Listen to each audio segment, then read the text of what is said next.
Yes, Your Honor. When in fact you're officially representing the LTO, are you taking this committee for granted? No, Your Honor. Umayos ka. Na yung dalawang participants, in the presence of police officer, ginulpi nila yung private individuals dahil may paglabag sa batas yung dalawang participants. Kinasuhan po ba ng police o hindi? Tunay na balita, walang kinakampiyan, sumasalamin sa katotohanan lamang. Sir, Yeah, please state your name. I'm the most senior as far as the regional directors are concerned, sir. Please answer the question of the Honorable Gutierrez. The question about the need for a permit from the concerned government agencies, my answer is yes, sir. A permit from the local government units and the LTO, so that these agencies will properly check the preparations of the organizers. There will be a consultation with the participants and ensure that no one will become victims or walang maaksidente dito sa event na po ito. So, kailangan yung dumaan sa agencies, merong scrutiny, merong ma-check maigi sa itong event na ito, preparations. Thank you, sir. Mr. Chair, most respectfully, we'd like to ask, we understand the opinion of the PNP, but we'd like to check po if their opinion, kung may permit from the PNP po. We'd like to clarify that. If they are of the legal opinion for the PNP, kung required po na magbigay rin ng PNP ng permitting po, Mr. Chair. Boss, you coordinated with what unit of the PNP?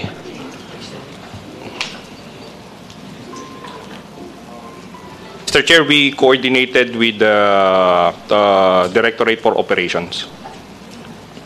Okay, but the letter was sent, Mr. Chairman, to the office of the Chief PNP. Yeah, that's precisely the reason why I was looking for the representative or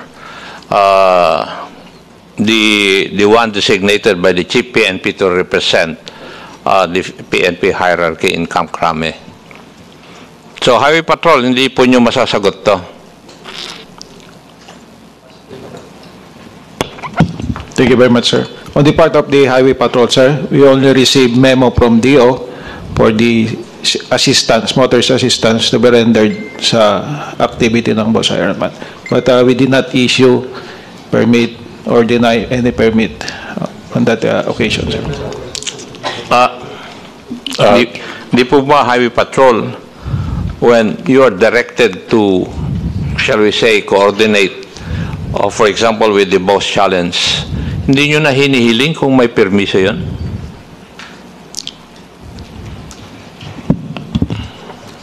We just rely on the memo coming from the higher headquarters, sir. Thank you. You were raising your hand, yung most senior RD? Sir,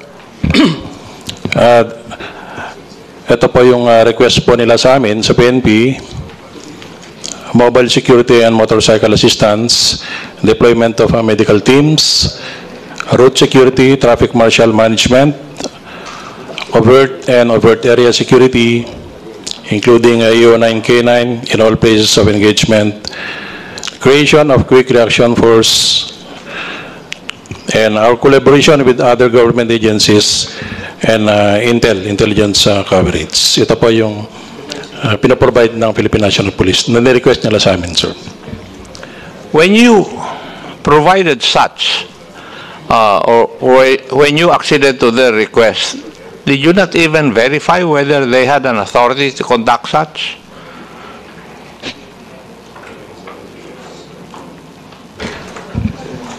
The regional offices also get instructions, get orders from the national headquarters, Your Honor.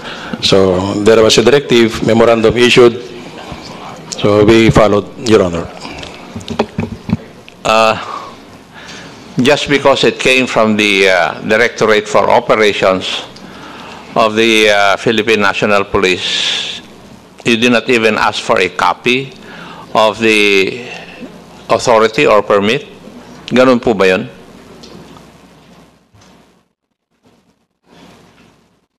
Kasi yun po yung conclusion ko sa mga sagot po ninyo eh. And if you are not going to answer that, then maybe if there will be a second hearing of this issue, maybe I think it is but necessary, COMSEC, to see to it that the hierarchy of the PNP in Camp Crame will be represented in the next hearing. Please proceed, Honorable Gutierrez. Mr. Chair, with the indulgence of Congrad Gutierrez, gusto ko lang mag-interject doon sa concern. Yes, you're recognized, Honorable Busita. Mr. Chair, for LTO, familiar kayo, siyempre, sa Republic Act 4136. Tama po ba, Mr. Chair? Of course. May be recognized, Your Honor. Yes, Your Honor. So, nakita po ninyo yung present nating video. Mayroon po ba dong violation sa reckless driving? Yes, Your Honor. That's under the traffic part of the 4136. Okay. Yes, Your Honor. And napansin po ba ninyo yung gaano kalalakas yung kanilang auxiliary lights? Yes, Your Honor. So that's why we listed the possible violations, reckless speeding, and illegal modification. So, in the event na may magre-request uli sa inyo, maiisip po ba, Mr. Chair, ng LTO na dapat definitely i-deny nyo yung request? Tama po ba, Mr. Chair? In compliance with Republic Act 4136? Your Honor, under Republic Act 4136, there are no particular provisions on the authority of LTO to regulate the conduct of races. Yes, yes. Pero, siyempre, pag magaling kang mag-isip, o gusto natin sabihin na walang authority ang LTO to regulate yung mga ganong event, so papayagan nyo, pag nag-coordinate, then babantayan nyo na lang, pag nag-violate, saka nyo huhulinin. Yung po ba ang gusto ninyo sabihin?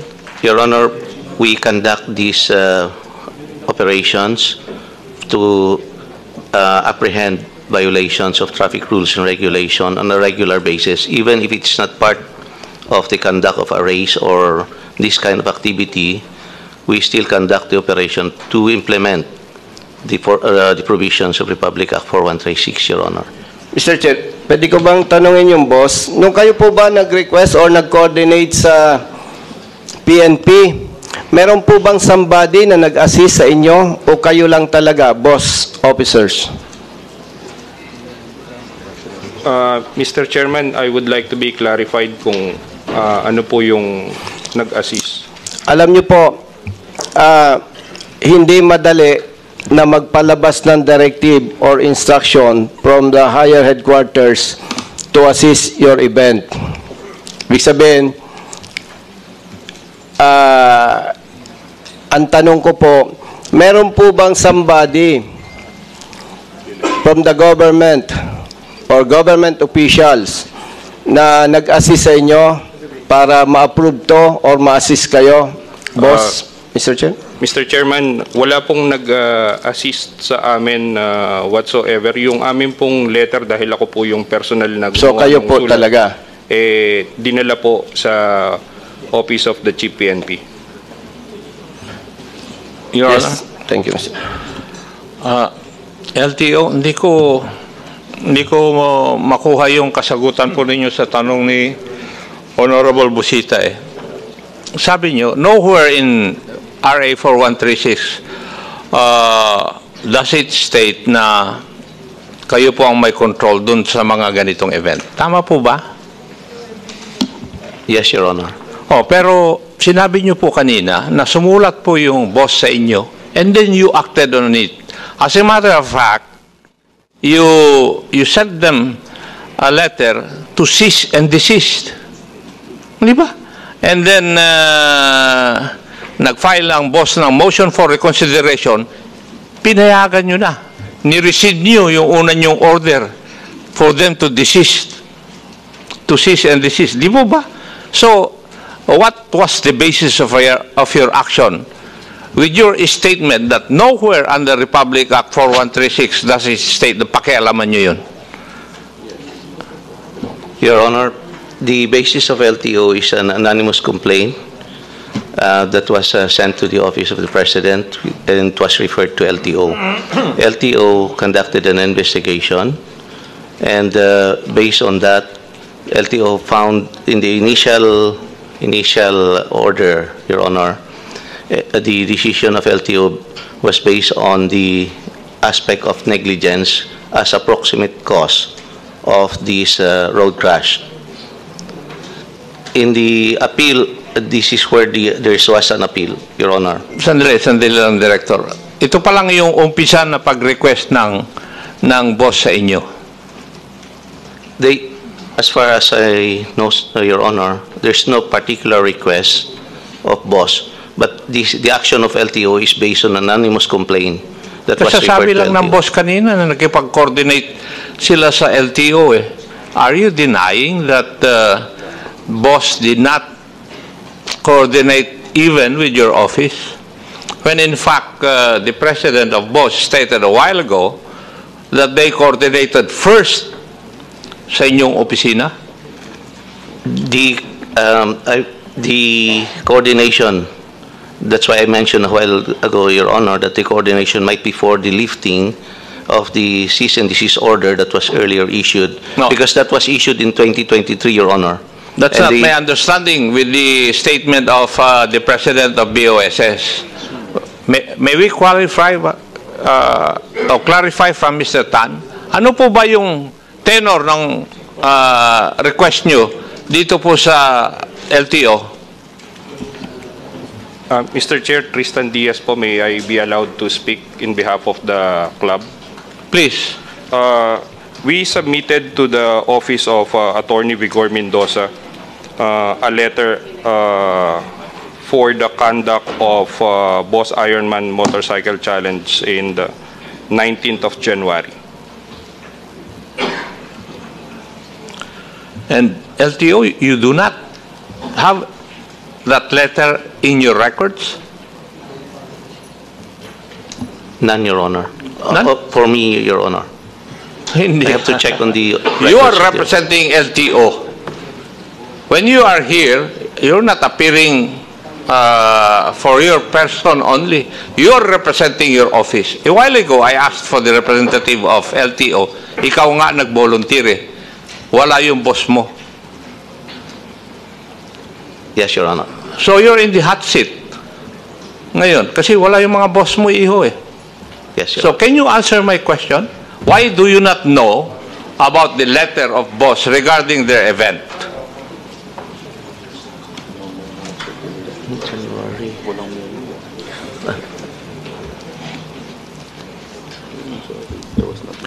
Your Honor, the letter was not referred to my office.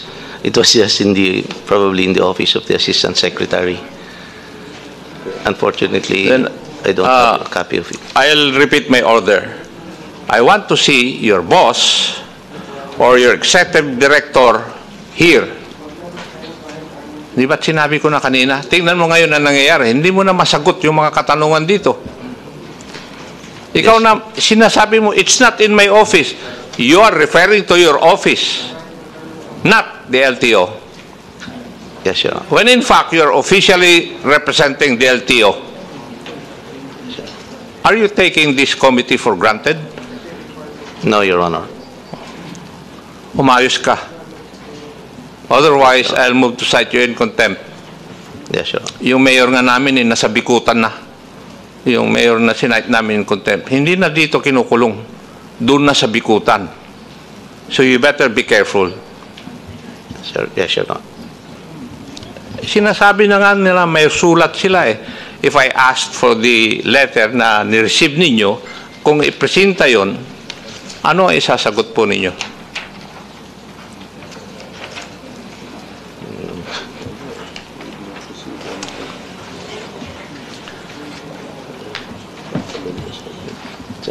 Can proceed.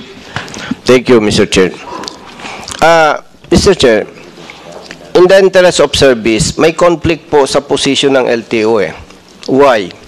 Siyempre, pag nag-grant kayo ng request ng boss, nakatali na kayo, di na ninyo pwedeng hulihin. At yun, Mr. Chair, ang nangyari. Tama po ba, LTO? Your Honor, there was no permit or on the part of LTO acceded to the particular letter. As far as I know, Your Honor, that's why I'm sorry, I cannot answer, Your Honor. So, hindi yes, Mr. Chair. Mr. Tan, Yes, Your Honor. you said that you sent a letter to LTO. Could you please provide this committee a copy of such letter? Yes, sir. Thank you. Please proceed. Mr. Chair. So, yung boss nag-coordinate sa LTO, right? Para doon sa event? Di po ba? Wala pa yung boss niya. I'm sorry, Your Honor, I have to check Okay. on my record. Thank you, Mr. Chair. Boss, meron kayong coordination sa LTO, di po ba? Mr. Chairman, opo, meron po. Yung coordination po ba nyo, ano ang tema?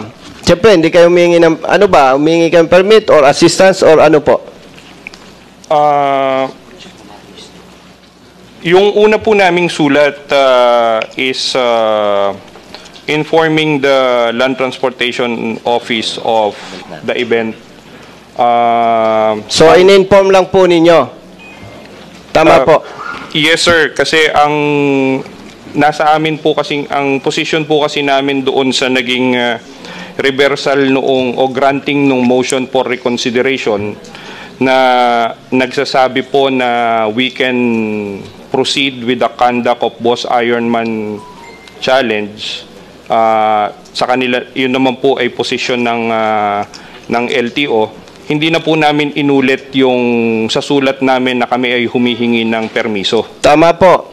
Opo. Pero sinasabi po, you can proceed with your event. Tama po? Doon po sa decision nila sa reversal Yes, Mr. Chair. Hindi lang literal na permit, pero pinayagan po kayo.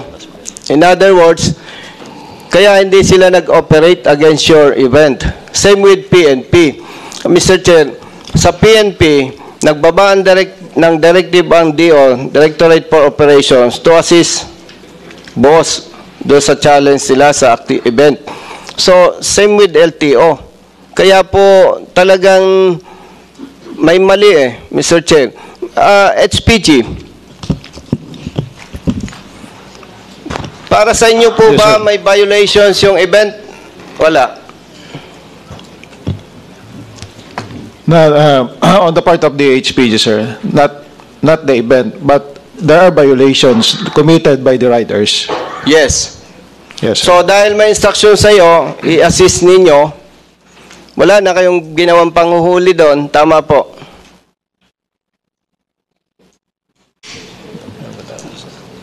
Hindi natin nagre-raise. I will check our record, sir. But No, wag mo na i-check, Mr. Chair. Hindi nga kayo nang huli. By the way, Mr. Chair, i-connect ko lang po sa HPG. Yung nakita po ninyo na yung dalawang participants in the presence of police officer, ginulpi nila yung private individuals. Mr. Chair, pwede po bang malaman kaninong area yon, jurisdiction? Is it true na ito ay nasa AOR ng Region 3, Mr. Chair? Mr. Chair, sir, Police Colonel Ogay may be recognized, sir. Sir, it is in the area of Region 3, sir, specifically at the province of Zambales, sir. Thank you. Mr. Chair, may ginawa po bang paglabag sa batas yung dalawang participants ng Boss Ironman Challenge? Yes, Mr. Chair, sir, they were filed, a case was filed against them for the disobedience to an agent of a person in authority, reckless imprudence, resulting in physical injuries and damage to property. Yun lang, sir. Mr. Chair, gusto ko lang pong linawin kasi mainit na issue ito sa publiko na walang silbi daw yung pulis. Ang tanong, Mr. Chair, dahil may paglabag sa batas yung dalawang participants, kinasuhan po ba ng pulis o hindi? Sir, it was filed in court, sir, in the prosecutor's office, sir. Okay, yung pulis po, inaresto ba nila yung yung riders? Hindi po, sir, because nag-iisa po yung pulis, sir, at that time, because yung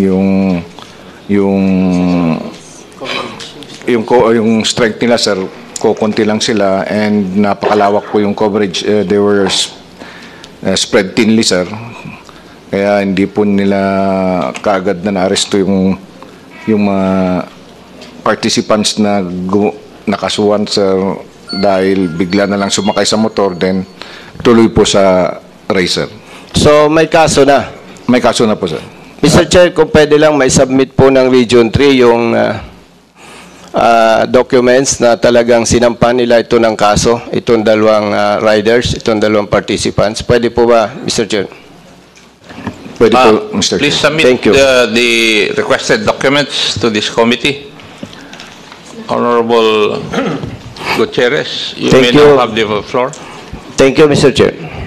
Thank you, Mr. Chair. Thank you, Kong Busito, for the interjection. Mabalik lang po, no, before we proceed with the other supposed offenses by the participants. Balik lang po tayo dun sa original line of questioning on the permitting. With the indulgence of our committee members, alam ko may mga gusto magtanong. I'll just finish this last idea po, Mr. Chair.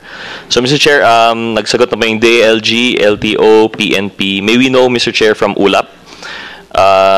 Kanina po, sinabi ng DILG na ang opinion po nila, legal opinion at least for the checkpoints, kailangan ng mayor's permit. Ano po yung stand ng ULAP? Ano po yung mga requirements? Kailangan po ba nito ng permitting? Thank you, Mr. Chair.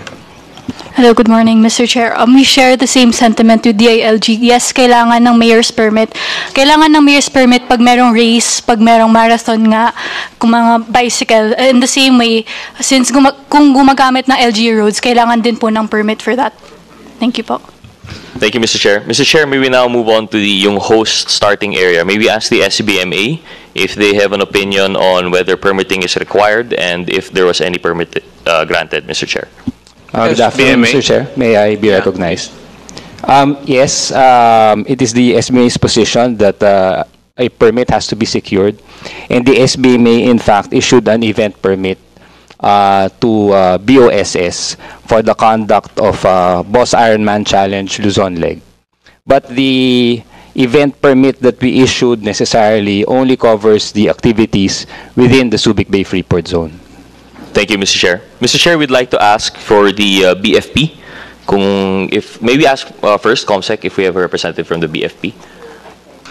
Fire protection? Wala naman. Okay, kasi nabanggit lang po ito ng boss group. Mr. Chair, may we move that the BFP be invited during the next hearing, if there is any? Any second to the motion of the Honorable Gutierrez?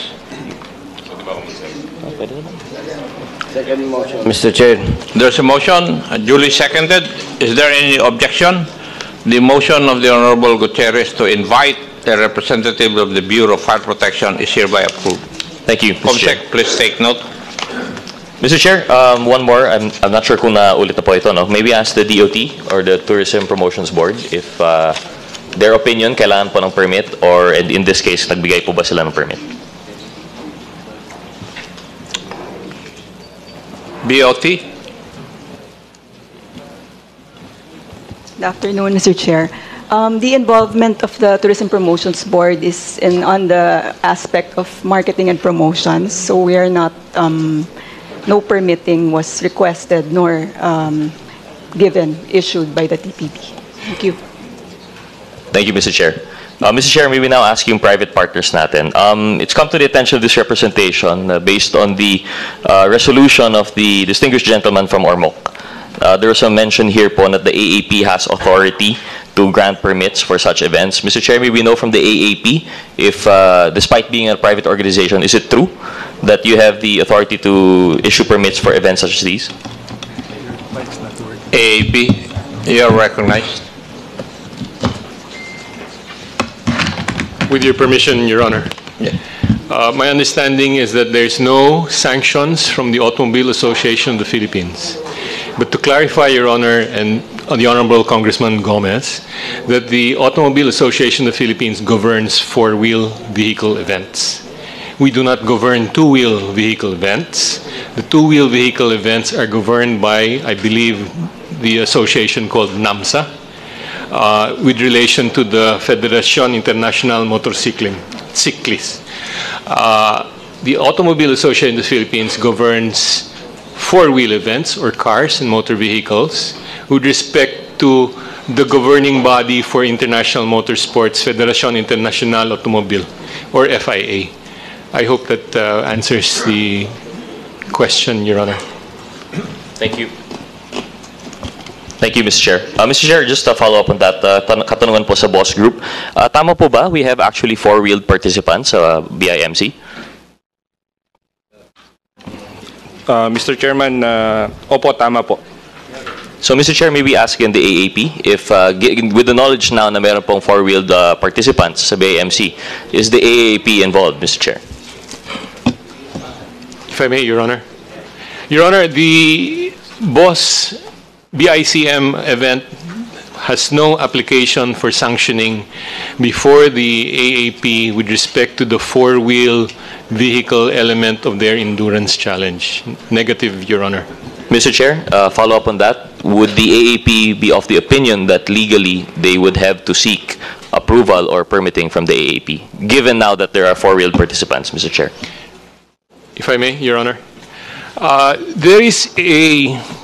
I'm trying to answer the question.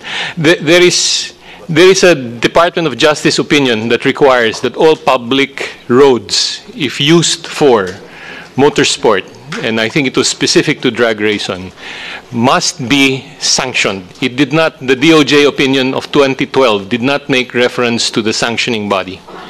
However, our interpretation is any road race on public road must have sanctioning. And that is pursuant to the DOJ opinion of 2012. On the other hand, as far as the Federación Internacional Automobile regulations are concerned, there is no room for racing on public roads. We cannot sanction a race being conducted on public roads. Thank you, Mr. Chair. Very enlightening, and I agree with the opinion, and I think that's why we have this inquiry. It's high time to consider perhaps a body, the DOJ did not mention, but we really have to consider permitting now. Ano po yung responsibilidad ng gobyerno sa mga ganitong mga events po, no? Mr. Chair, in addition, now one last to ask, aside from the AAP, may we ask from our good friend, si Mr. Atoy Cruz from Motorcycle Philippines Federation, if they have an opinion on whether a permit might be required from their organization or not, Mr. Chair.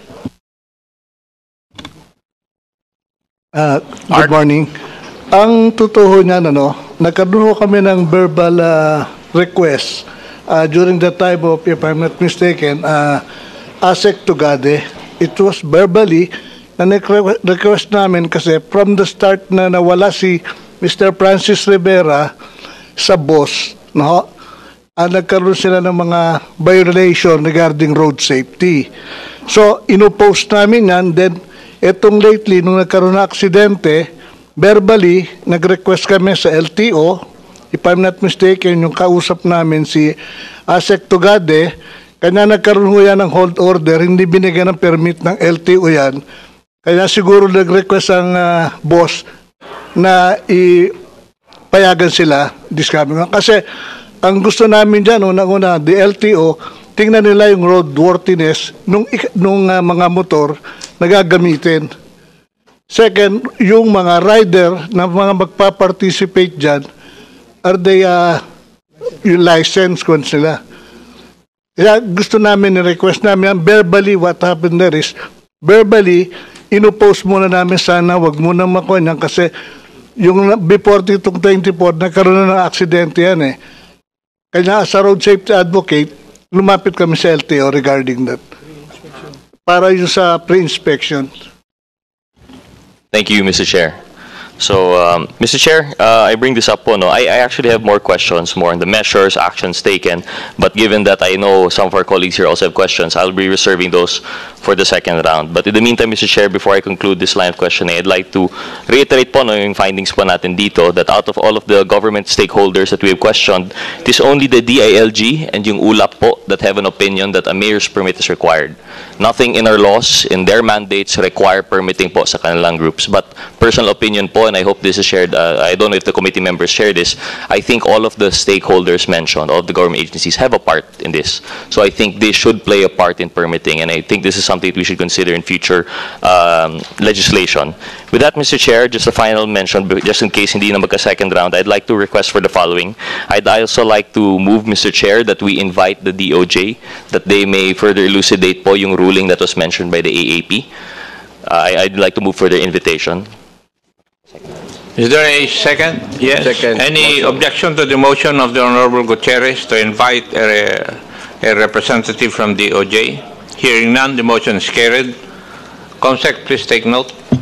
Thank you, Mr. Chair. And in addition to that, may we request from the BOSS Group all of the letters for coordination that they have filed with these government agencies, and maybe also ask Mr. Chair for a copy of their sample waiver that they have made their participants sign. Yun lamang po. Thank you very much, Mr. Chair. From the BOSS, did you get the request of the Honorable Gutierrez? Mr. Chairman, opo, lahat po yan ay ibibigay namin today. Marami pong salamat. The next interpellator would be the Honorable Richard Gomez, and after which the body will suspend the hearing for us to eat our lunch. Kasi this chairman, hindi ko po, ewan ko, sa akin lang siguro personal yun.